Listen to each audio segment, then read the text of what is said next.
Captain Day-Wan stood on the bridge of the Shadowhawk, staring at the screens that showed a battle unfolding in the distance.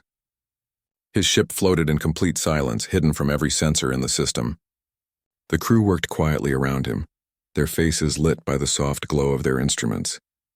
Nobody spoke unless they had to. Sound discipline had become second nature after years of hiding. The battle playing out before them was brutal. Two alien fleets tore into each other with weapons that burned bright enough to blind the cameras. Day-Wan had seen fights like this before, but he never got used to the scale of destruction. Ships the size of cities exploded in silence. Debris scattered across the void. Escape pods launched desperately only to be hunted down and destroyed. Dr. Hana moved to stand beside him. She was younger than Day-Wan by 15 years, with sharp eyes that missed nothing. Her tablet glowed with translations of the alien communication she had been intercepting for the past 3 hours. "The Vryn are winning," she said quietly. "The Talun never stood a chance." Day-Wan nodded. He had expected this outcome. The Vryn Empire was known throughout the galaxy as a military powerhouse. They conquered through overwhelming force and brutal efficiency. The Talon Collective was a merchant civilization. They had money and trade agreements, but their warships were designed more for show than actual combat. "How long until it's over?" Day-Wan asked. "Maybe another hour," Hana replied. "The Talon are trying to surrender, but the Vryn aren't accepting. They want total destruction this time." Day-Wan felt his jaw tighten. This was the hardest part of his job, watching civilizations die while he did nothing. Earth's policy was clear: observe but never interfere. Stay hidden at all costs. Let the galaxy believe that humanity did not exist. It had been this way for 223 years. Ever since Earth's satellites first detected alien radio signals coming from deep space, humanity had faced a choice: announce themselves to the cosmos or stay quiet and learn what kind of universe they lived in first. The decision had been made at the highest levels of government: stay silent, build in secret, watch and wait. And so Earth had become a ghost.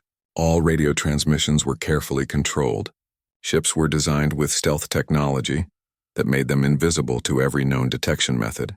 Bases were built in the outer solar system, where no curious aliens would stumble across them. Humanity learned to live in the shadows. The Shadowhawk represented the best of Earth's hidden achievements. She could travel faster than light without leaving a trace. Her hull absorbed sensor waves instead of reflecting them. Her engines ran so cold that even thermal scanning would find nothing but empty space. For 10 years, Day-Wan had captained this vessel. Watching the galaxy from the darkness, "Captain, the Vryn flagship is broadcasting," said Lieutenant Yoon from the communication station. "Let me hear it," Day-Wan ordered. The bridge speakers crackled to life. An alien voice spoke in a language that their computers translated instantly. "By order of the Vryn Empire, this system now belongs to us. All Talon property is forfeit. All Talon citizens will be evaluated for usefulness. Those who cannot serve will be eliminated. This is the Dominion Protocol. Resistance is futile." Hana's face went pale. "They're going to enslave the survivors." "Not all of them," Day-Wan said grimly. "Only the useful ones." The battle ended 20 minutes later. The last Talon ship tried to flee but was cut down before it could jump to faster than light speed. Vryn boarding parties descended on the colony below. The Shadowhawk's sensors picked up weapons fire on the surface. Cities burning, populations being rounded up and processed. Day-Wan wanted to look away but forced himself to watch. This was why he was here: to witness what happened in a galaxy where might made right, to bring this knowledge back to Earth so humanity could prepare for the day they could no longer hide. "Get everything recorded," he ordered. "Every transmission, every tactical maneuver, every war crime. Command needs to see this." The crew worked in silence for the next 6 hours while the Vryn consolidated their control over the conquered system. Hana's station filled with intercepted communications. She sorted through them methodically, flagging anything that might be useful. Then she stopped. Her hand froze over her tablet. "Captain, you need to see this." Day-Wan moved to her station. She pointed to a decoded message between two Vryn commanders. "They're planning their next expansion," Hana said. Her voice trembled slightly. "They've identified 12 new systems for conquest over the next decade. Captain, one of those systems is only 14 light years from Sol." The bridge went very quiet. Every crew member who heard those words understood what they meant. Earth's hiding place would not stay hidden forever. The Vryn were moving in their direction. Not intentionally. Not because they had detected humanity, just because they were expanding in every direction, consuming everything in their path. How long do we have? Day1 asked. Hana ran calculations on her tablet. If they maintain their current expansion rate, they'll reach systems adjacent to ours in 8 to 10 years. Sol system itself in 12 to 15 years. Day1 straightened. Navigation, plot a course home. Stealth approach. I want us moving in 30 minutes. Yes, Captain, came the reply. As the crew prepared for departure, Day1 retreated to his ready room. He sat at his desk and began composing his report to Admiral Tae Yang, the man who commanded Earth's entire hidden fleet. The report would be blunt and honest. Time was running out. Earth could not hide forever. The journey home took 3 weeks.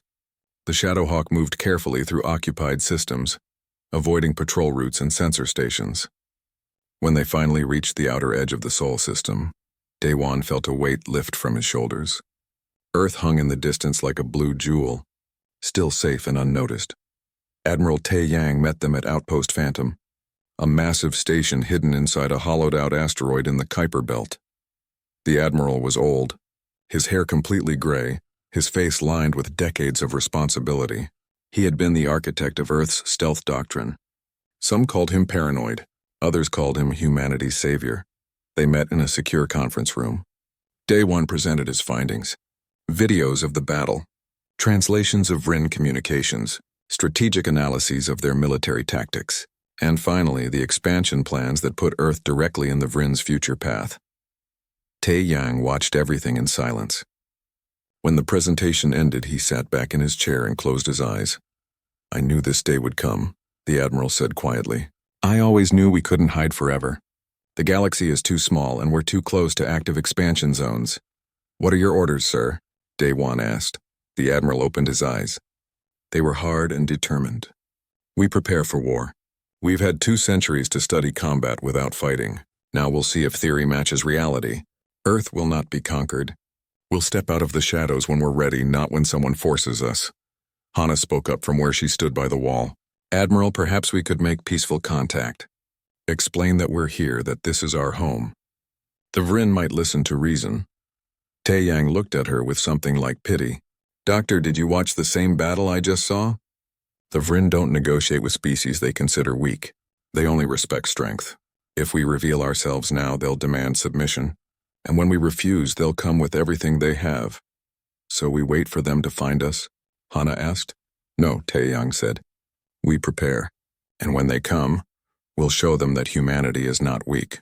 We'll teach them that some prey has teeth. Day1 nodded slowly. The decision had been made at the highest levels, just as it had been 2 centuries ago. But this time, instead of choosing to hide, Earth was choosing to prepare for war.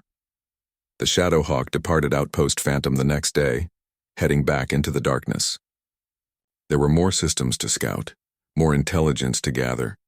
Day1 stood on his bridge and looked at the stars. Somewhere out there, the Vrin Empire continued its expansion.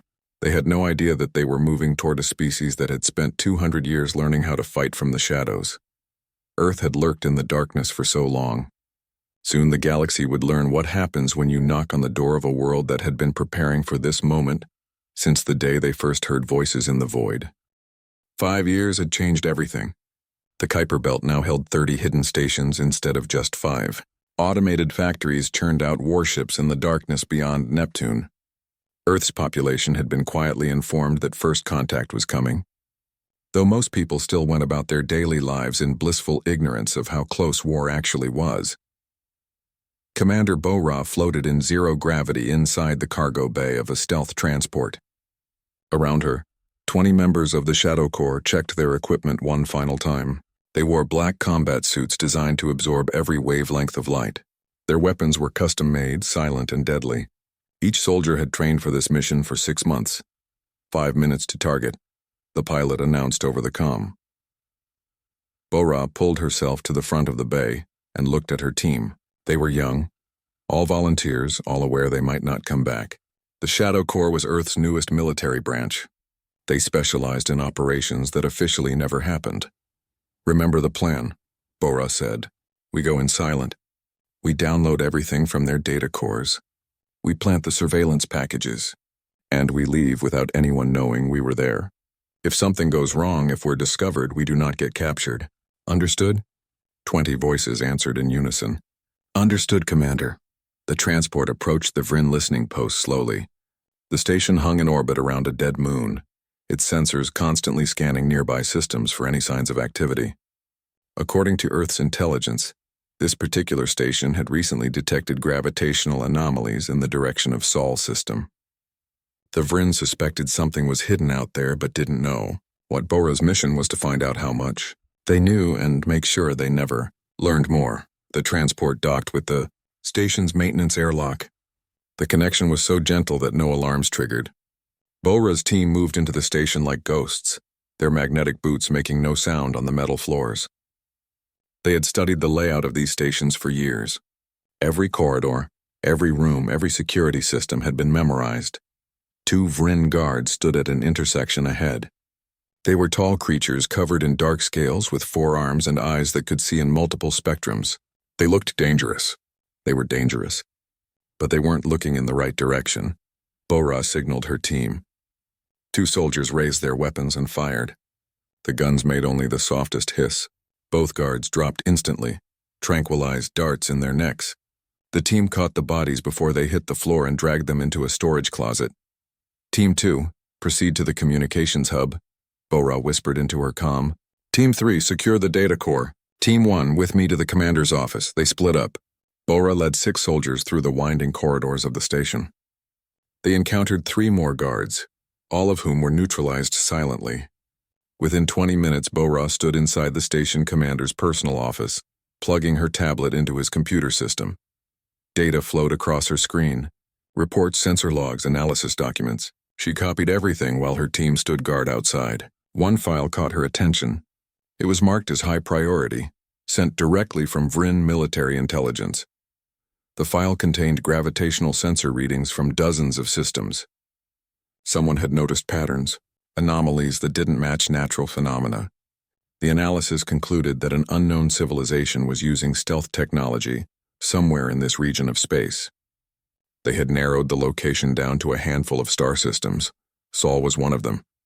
Bora's blood ran cold. Earth had been so careful. They had masked their drives, hidden their heat signatures, minimized every possible trace. But gravity couldn't be hidden completely. Their ship still had mass. That mass still affected space around it. Someone smart had been looking at the data from the right angle. Commander, we have a problem, one of her soldiers said over the comm. Motion sensors just activated in Section 7. Someone knows we're here. Bora yanked her tablet free and started running. All teams abort mission. Get back to the transport now. The station's alarm started screaming. Lights flashed red. Doors began sealing automatically. Bora's team sprinted through the corridors, firing at guards who appeared in their path. They weren't using tranquilizers anymore. This was about survival now. Bora reached the docking bay first. The transport was still attached, its engines already warming up. Her team poured through the airlock one by one. She counted heads, 17, 18, 19. Where's Team 3? She shouted.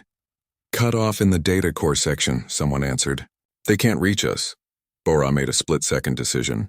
Leave them. They have escape pods and extraction protocols. We need to go now before they lock down the whole station. The transport detached and fired its engines. The station's weapons tried to track them, but the ship's stealth systems made targeting impossible. They accelerated away into the darkness, leaving 3 soldiers behind. Back on Earth, in a facility deep underground, engineer Kyung-Soo worked on a problem that had bothered him for months. The phantom drive that powered Earth's stealth ships was good, but it wasn't perfect. Ships still created small gravitational ripples when they moved. Those ripples could be detected by anyone patient enough to look. Kyung-Soo stood in front of a massive whiteboard covered in equations. His hair stuck up in every direction. He hadn't slept in 2 days. Coffee cups littered his desk. His team thought he was insane, but they humored him because he was usually right. What if we don't try to hide the gravity? He said to his assistant. What if we make it look like something else? Like what? The assistant asked. Like natural phenomena, microasteroids, space dust, cosmic radiation. Kyung-Soo started writing furiously on the board. We modulate the drive field to create interference patterns that match natural background noise. Instead of trying to be perfectly silent, we blend into the static that's already there. His assistant stared at the equations. That's either brilliant or completely crazy. Usually both, Kyung-soo agreed. He grabbed another marker and kept writing. 3 weeks later, the improved Phantom drive was tested on a small scout ship. The results exceeded expectations. The ship's gravitational signature vanished completely into the background noise of space. Even Earth's own sensors couldn't track it reliably. Admiral Tae-yang authorized immediate production of the new drive system. Every ship in the hidden fleet would be upgraded. Earth's advantage in stealth technology had just become even greater. Meanwhile, Captain Dae-won led a mission to rescue the 3 soldiers left behind at the Vrin station. It took careful planning and precise timing, but they extracted all 3 without further incident. The soldiers had hidden themselves in the station's waste processing system for 4 days, surviving on emergency rations and sheer determination. When Bora debriefed the Admiral about what she had found, the room went very quiet. The data she had stolen confirmed Earth's worst fears. The Vrin knew something was hidden in this region. They didn't know what or where exactly, but they were looking. How long before they find us? Admiral Tae-yang asked. Hard to say, Bora replied. Maybe months, maybe years, but they will find us eventually. Their sensor network is too extensive. The Admiral stood and walked to a large display showing the Sol system. Earth hung there, peaceful and beautiful, unaware of the danger moving toward it. Then we stop waiting, Tae-yang said. We've been defensive for too long. It's time to take control of the situation. What are you suggesting? Dae-won asked. A test, the Admiral said.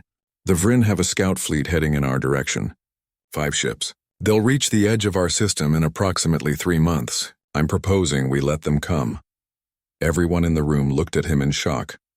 Let them come? Bora repeated. That's insane. No, Tae-yang said calmly. It's necessary. We need to see how they react when they find evidence of our civilization. We need to test our weapons against their ships. And most importantly, we need to eliminate them before they can report back what they find. Dr. Hana, who had been sitting quietly in the corner, finally spoke. You're talking about murder. Those ships aren't coming to attack us. They're just exploring. They're scouts for an empire that enslaves or destroys every species it encounters. Tae-yang replied. If we let them report back that Earth exists, the Vrin will come with everything they have. We'll lose our only advantage, which is surprise. So we become killers to avoid being killed? Hana asked. Yes, Tae-yang said simply. Welcome to the real galaxy, Doctor. It's not a nice place. The debate continued for hours, but the decision was already made. Earth's leadership had decided that survival came first. Morality was a luxury they couldn't afford. 3 months later, 5 Vrin scout ships entered the Sol system. They moved slowly, scanning as they went. Their sensors picked up signs of advanced civilization on the 3rd planet. Radio signals, despite Earth's attempts at silence, still leaked into space from old satellites and legacy systems. Heat signatures from cities. Orbital stations that weren't quite hidden well enough.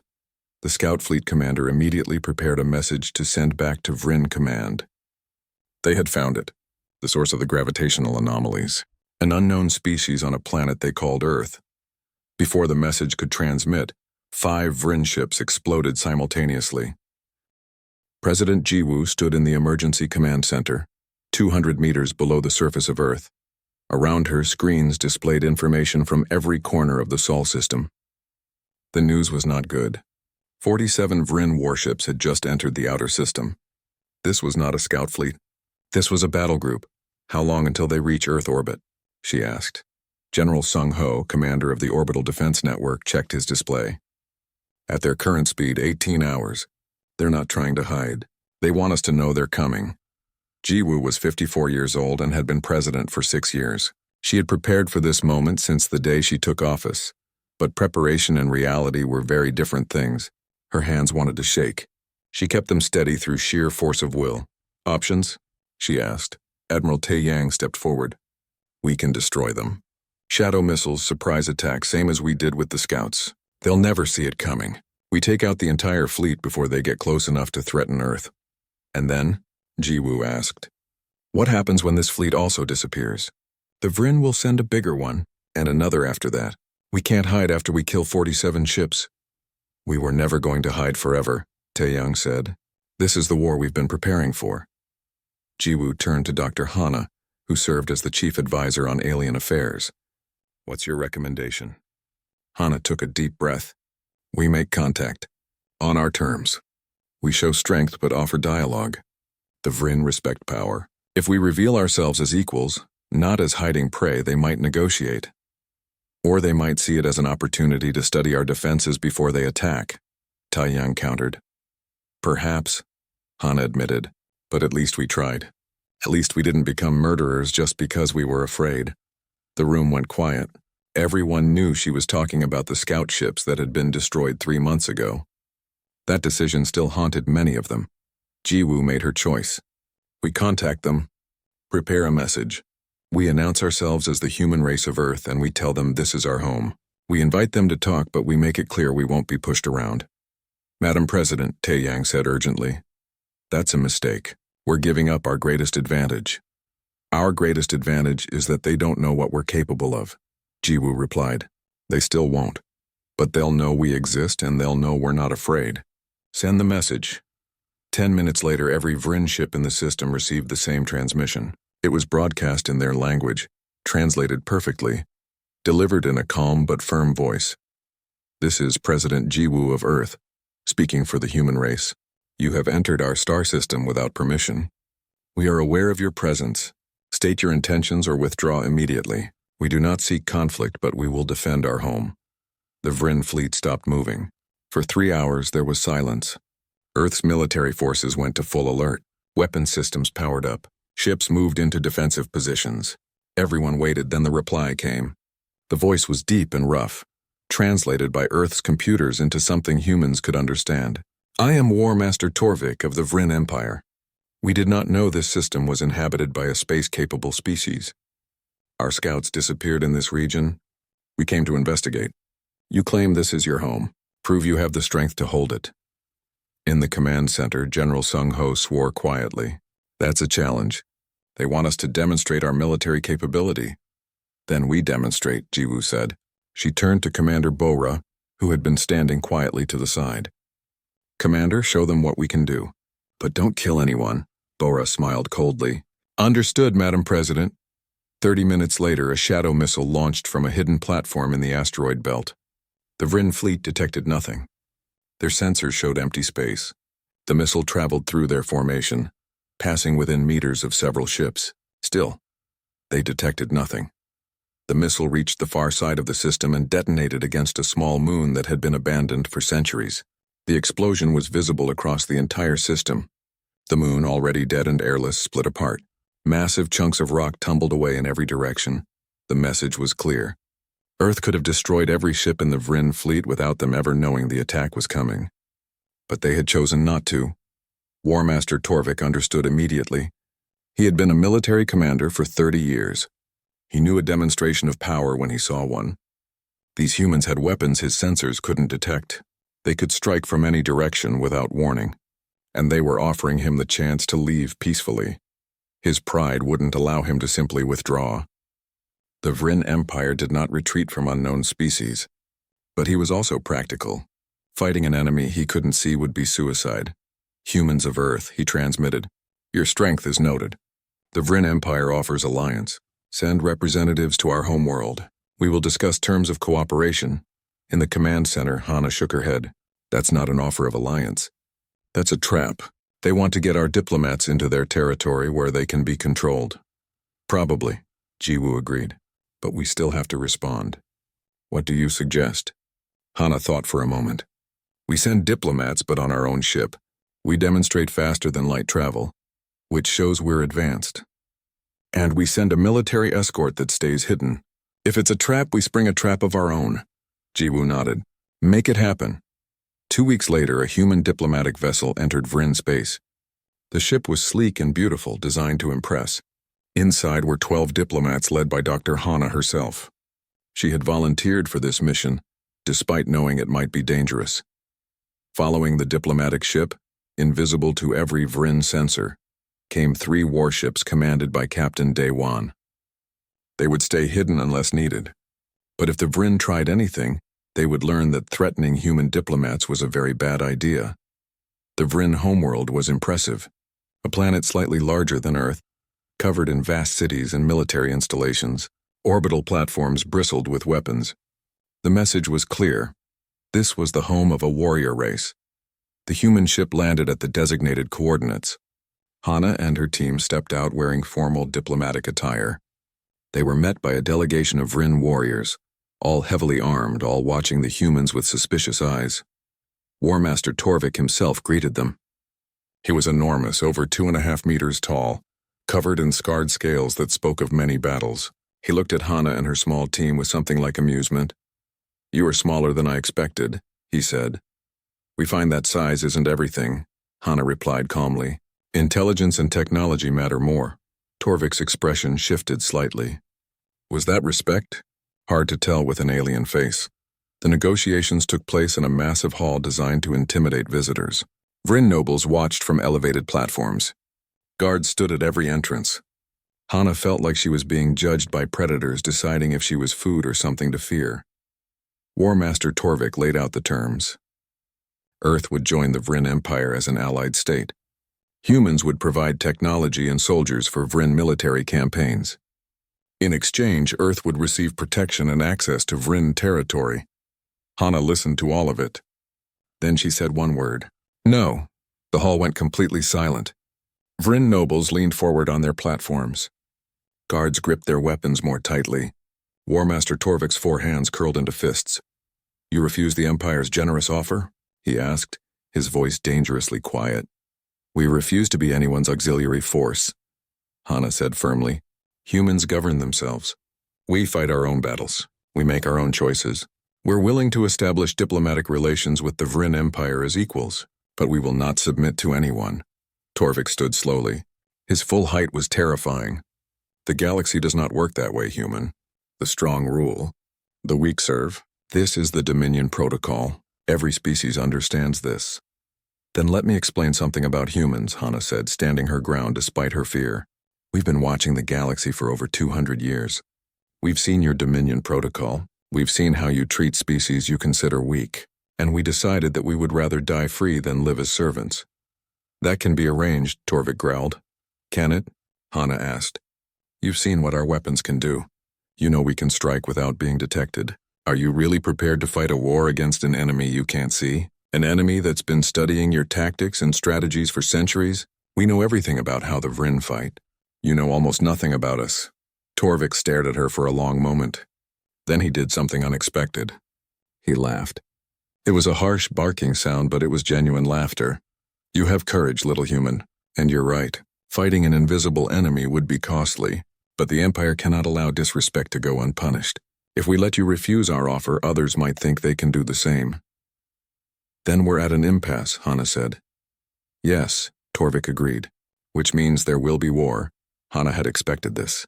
She activated a small device in her pocket. Above the Vryn homeworld, invisible to all sensors, Captain Dewan received the signal. His 3 warships moved into position, weapons armed and ready.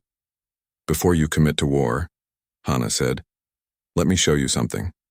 She pulled out a tablet and displayed a star map. It showed the Vryn Empire and the territory it controlled. 3 weeks after the Battle of the Belt, humanity held its breath. The Vreth were crippled but not destroyed. Intelligence reports said they still had 300 warships in their core systems. Everyone knew the war wasn't over. It had barely started. Fleet Admiral Hyun Lee stood in a secure command center on Luna. Around her were 50 officers and analysts, all working to prepare for what was coming next. But Hyun had a secret, something even most of her own officers didn't know about. She had been preparing for this moment since the day New Jeju fell. "Activate Protocol Exodus," she said quietly to her aide. The aide's eyes went wide. "Admiral, are you sure? If we do this, there's no turning back. The government will be grateful when they understand," Hyun interrupted. "Activate it now." Across the Sol system, encrypted signals went out to hidden facilities.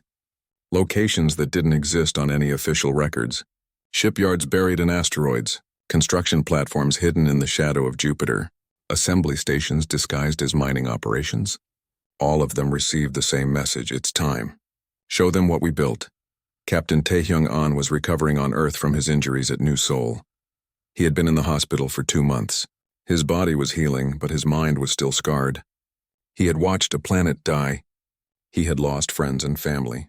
When the military police came to his room with orders to report for immediate duty, he thought it was a mistake. "Sir, you're being assigned to the destroyer Defiant Hope," the officer said. "You ship out in 6 hours." "I don't understand," Taehyung said. "I'm not cleared for active duty, and I've never heard of the Defiant Hope." "Nobody has," the officer said. "You will. Everyone will." Taehyung reported to the designated coordinates. What he found there made him stop breathing. Ships, hundreds of them. No, thousands. They stretched as far as he could see. Destroyers, frigates, cruisers, dreadnoughts. All of them new. All of them armed with weapons he had never seen before. A shuttle took him to one of the destroyers. It was sleek and deadly, covered in armor plating that looked like it could survive anything. The crew was already aboard. 300 people, all wearing new uniforms. They saluted as he entered. "Captain on deck," someone called. Taehyung realized they meant him. "I'm not a captain. I'm just—" "You're Captain On now," a woman said. She wore the insignia of a commander. "I'm your executive officer, Commander Bora Lim. Welcome to the Defiant Hope.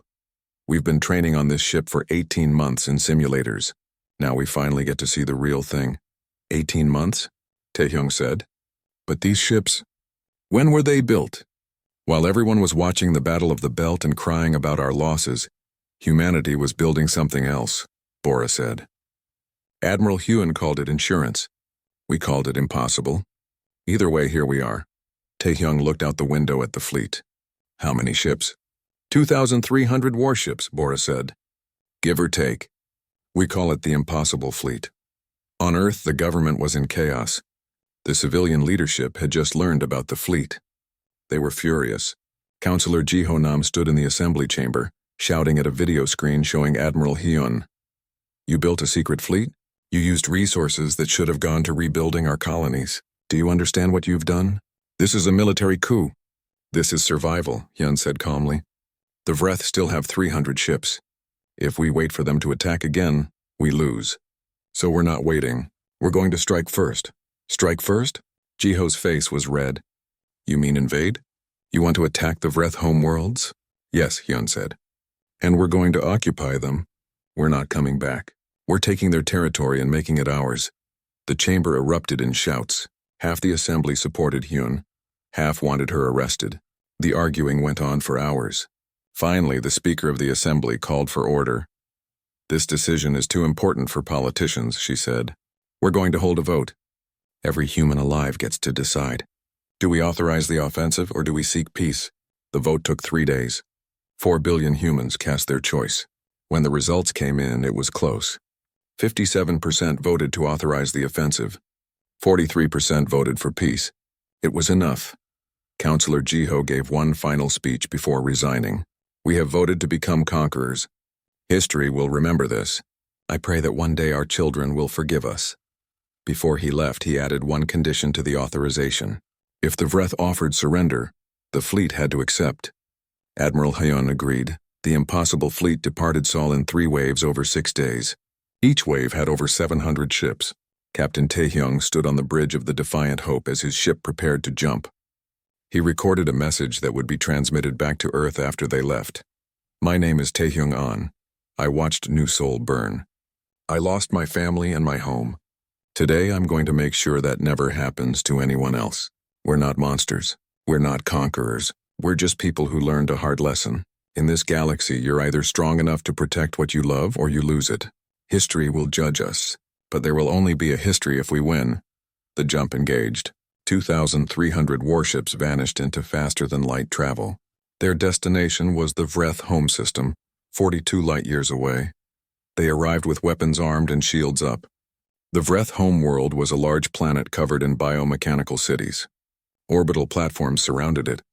300 Vreth warships were scattered throughout the system. When the human fleet appeared, every Vreth alarm in the system started screaming. War Master Krivath was in his command station above the Vreth homeworld. He had survived the Battle of the Belt because he had been leading from the rear. Now he looked at his sensors and felt something he had never felt before. Fear. The humans had come with more ships than he thought existed. This wasn't a battle. This was an execution. Before he could give orders to fight, every communication channel lit up. The same message played on all frequencies. It was Admiral Hune's voice speaking in both human and Vreth languages. War Master Krevath, Vreth High Command, people of the Vreth Dominion, you came to our worlds with death. You killed our children and burned our homes. You gave us no warning and no mercy. Now we have come to your home. We have come with a fleet you cannot defeat. We have come with weapons that can burn your sun and crack your planet. But we did not come to kill you. We came to give you a choice. The message paused. Every Vreth in the system was listening. So was every human. Stand down your ships, Hyun continued. Accept our terms. Your empire is over. Your military will be reduced. Your leaders will face justice for their crimes. But your people will live. Your children will grow up. You will have a future. Or you can fight.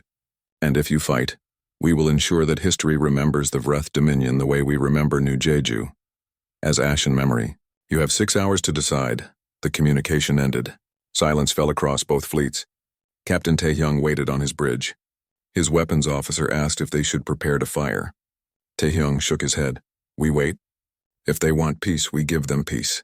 If they want war, we give them fire. 6 hours passed like years. In the Vreth command station, War Master Krevath argued with his commanders. Some wanted to fight to the last ship. Others saw the truth. They were outnumbered 7-1. The humans had already proven they would use weapons of mass destruction. If this battle started, the Vreth homeworld would be destroyed. Krevath made his decision. He sent one word to the human fleet. Just one word in the human language. Terms. The negotiations lasted 3 weeks. They took place on a neutral station halfway between the Vreth homeworld and the human fleet. Admiral Hyun represented humanity. War Master Krevath represented what remained of the Vreth Dominion. Neither side trusted the other.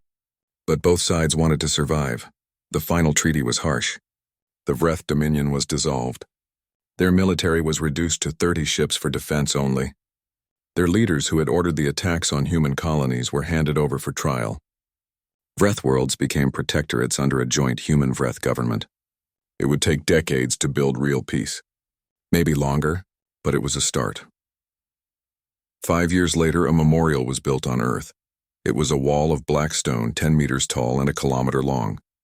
On it were carved 2.3 million names, every person who died on New Jeju. Below that were more names. The people who died at New Seoul, Titan Station, and New Busan. The soldiers who died in the Battle of the Belt. The engineers who died at Forge Station. And at the bottom, a separate section for Vreth civilians who died when the Ghost Protocol was activated. 800 million names took up most of the wall. Captain Minho Park stood before the memorial on the anniversary of New Jeju's fall. He had retired from the military after the war. Too many ghosts, too many nightmares. He came to the memorial every year. It was important to remember. Admiral Hyun stood beside him. She was retired too. She looked old now. The war had aged her 20 years and 5. Do you think we did the right thing? She asked. Minho was quiet for a long time. I think we did what survival required. Whether that's the same as right, I don't know. 800 million Vreth died because of my orders, Hyun said. I don't sleep well. None of us do, Minho said. But Earth is still here. Humanity is still alive. That has to count for something. The peace lasted exactly 4 months. War Master Torvik returned to the Vryn homeworld and reported everything he had seen. The Vryn High Council listened to his assessment of human capabilities. Then they made a decision that would change the galaxy forever. They would make an example of Earth. The logic was simple. If the Vryn allowed one species to refuse their terms, others would follow. The Empire's control depended on the fear of overwhelming force. Humans had to be crushed publicly and completely. Other species needed to see what happened to those who defied the Dominion Protocol. The Vryn assembled the largest conquest fleet they had ever created. 300 warships carrying enough firepower to burn a planet's surface to glass. It was commanded by War Master Torvik himself, despite his private reservations about fighting an enemy that could strike from anywhere. On Earth, the warnings came early. Long-range sensors detected the fleet assembling in Vryn space. Every human military commander knew what it meant. War was coming. President Ji-woo activated the emergency plans that had been prepared for decades. Cities began evacuation procedures.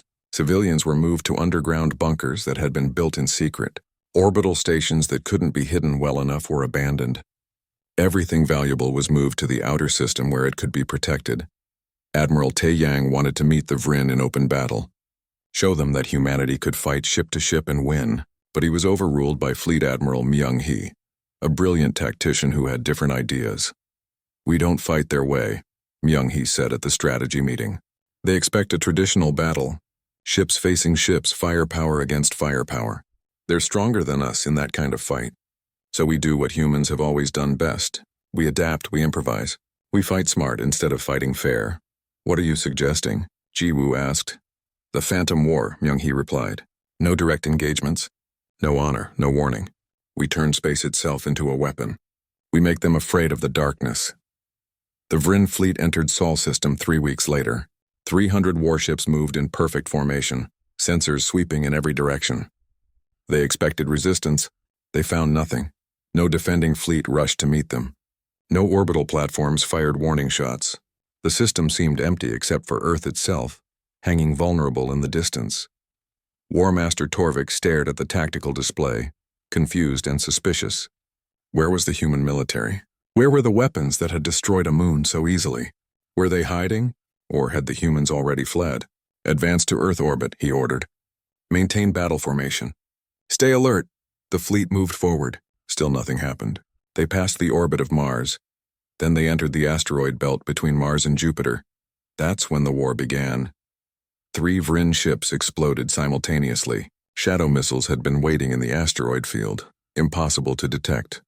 Programmed to activate when the fleet passed specific coordinates. The explosions tore through the perfect formation. Evasive maneuvers. Torvik shouted, "Return fire!"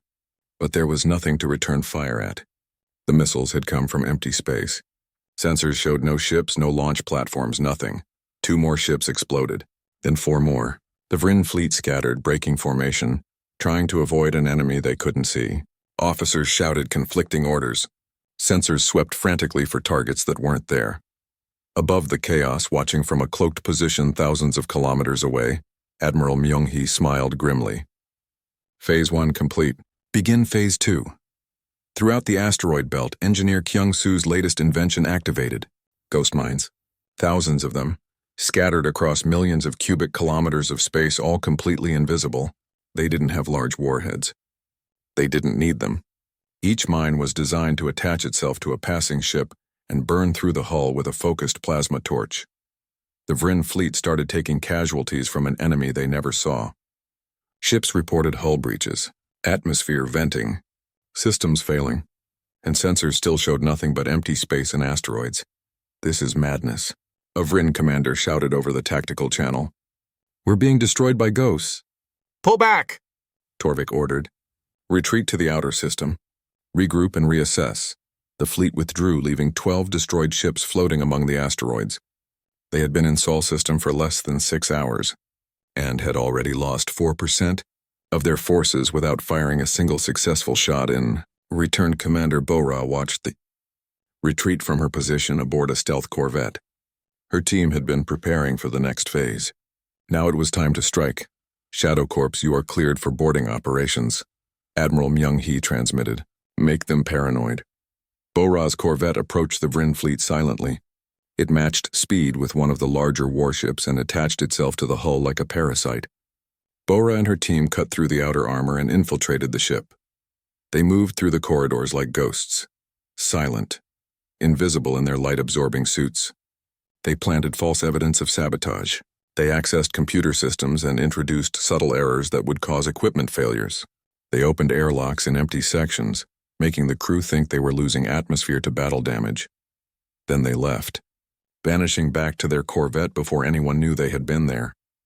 Over the next 3 days, Shadow Corps teams infiltrated 17 different Vrin ships. They never killed anyone. They didn't have to.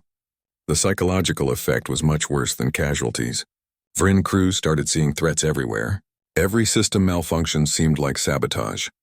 Every shadow might hide an enemy. Ships reported intruders that security teams could never find. Equipment failed in ways that suggested tampering. The Vrin fleet, designed for honor and direct combat, began to crack under the stress of fighting an invisible enemy. War Master Torvik knew he was losing control. His officers were panicking. His soldiers were jumping at shadows. The mighty Vryn Empire was being made to look foolish by an enemy that refused to fight fairly. He decided to force a confrontation. If the humans wouldn't fight ship to ship, he would give them no choice. The fleet would advance to Earth orbit and begin bombardment. The humans would have to defend their homeworld directly, but the approach to Earth took them past Jupiter. And that's where Admiral Myung-hee had prepared her masterpiece. Captain Daewon commanded the fleet that hid in Jupiter's atmosphere. 20 warships suspended in the clouds of the gas giant, completely invisible to external sensors. The massive planet's radiation and magnetic field masked every trace of their presence. When the Vryn fleet passed within range, Daewon gave the order. All ships rise and engage. 20 human warships erupted from Jupiter's clouds like predators emerging from deep water. They fired everything they had at point-blank range. Shadow missiles, plasma cannons, railguns loaded with depleted uranium rounds. The Vryn fleet tried to respond, but they were caught completely by surprise. Ships designed for open space combat found themselves fighting in the gravity well of a gas giant. Their formation collapsed. Their tactical advantage of superior numbers meant nothing when they couldn't see where the attacks were coming from. The Battle of Jupiter lasted 3 hours. When it ended, the Vryn fleet had lost 96 ships, more than 30% of their forces. The survivors retreated toward the outer system, their formation shattered, their morale broken. War Master Torvik sat on his command bridge, staring at the casualty reports. He had led this fleet into Sol System with absolute confidence. Now he had barely half his ships left, and he still hadn't seen the main human fleet. Were there even more ships hiding somewhere? How many could these humans field? The truth was that Earth's military was much smaller than the Vryn suspected. But by fighting from the shadows, by using tactics that confused and terrified, by turning the environment itself into a weapon, humanity had made themselves seem far more powerful than they actually were. Dr. Hana watched the battle reports from her station on Earth. She felt sick. Thousands of Vryn soldiers had died in the Jupiter ambush. She had argued against such devastating tactics. But Admiral Myung-hee had been clear. This was war, and wars were won by breaking the enemy's will to fight. After Jupiter, the character of the war changed. The Vryn stopped trying to advance on Earth. Instead, they focused on survival. They tried to leave the system entirely, but human ships harassed them at every turn. Shadow missiles destroyed stragglers. Ghost mines claimed ships that wandered too far from the main group. Shadow Corps teams continued their infiltrations, spreading fear and paranoia. Word of the battle reached the galaxy. Other species heard that the mighty Vryn Empire had sent 300 ships to conquer one planet and had been beaten back with massive losses. The news spread like fire through dry grass. On worlds controlled by the Vryn, subject populations started to hope. If Earth could resist, maybe they could too. Small rebellions broke out. Resistance movements that had been quiet for decades suddenly found new courage. True to her word, Dr. Hana made contact with these resistance groups. Earth shared stealth technology and tactical advice. Not weapons, but knowledge of how to fight an enemy stronger than yourself, how to strike from shadows, how to disappear before retaliation came, how to make your enemy afraid.